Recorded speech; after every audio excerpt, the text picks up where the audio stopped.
করছি। বেশ বেশ কনিষ্ক, ধন্যবাদ।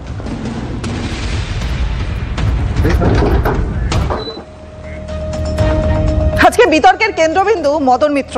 তৃণমূলে টাকা দিলেই পদ, মদনের নিশানায় এবার দলেরই একাংশ। পুরসভা, পঞ্চায়েত থেকে শুরু করে বিধানসভা ভোটের জন্য টিকিট পেতেও টাকা দিতে হচ্ছে। TV9 বাংলাকে একেবারে বিস্ফোরক মন্তব্য, বিস্ফোরক অভিযোগ করলেন কামারহাটির তৃণমূল বিধায়ক মদন মিত্র। দলে পদ পাইয়ে দেওয়ার জন্য কেউ কেউ 5 লক্ষ টাকা, কেউ 10 লক্ষ টাকা চাইছে। দলের জেলা স্তরে ছড়িয়ে পড়েছে দুর্নীতি। TV9 বাংলায় বিস্ফোরক মদন মিত্র।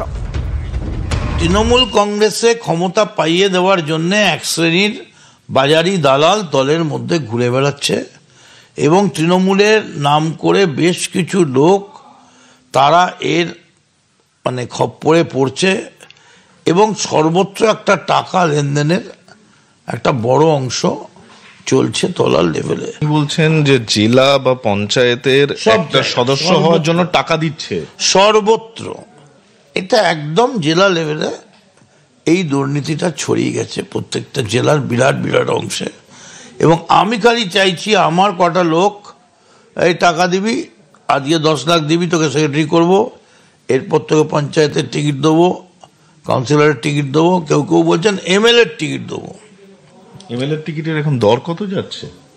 যে যেমন পাচ্ছে তাকে হাঁকছে। তো আমারও জানতে ইচ্ছে করছে যে কেমন পদে কেমন টাকা। তৃণমূলের পদ পাওয়ার জন্য এখন একটা সরকারি চাকরি WBCS অফিসার, গেজেটেড অফিসারের থেকে বেশি মূল্যবান, মোস্ট কস্টলি লাক্সারিয়াস। যেমন পাচ্ছে একটা চাকরি দেওয়ার নাম করে একটা দলে পদ পাওয়ার জন্য কেউ 5 লাখ চাইছে, কেউ 10 লাখ চাইছে।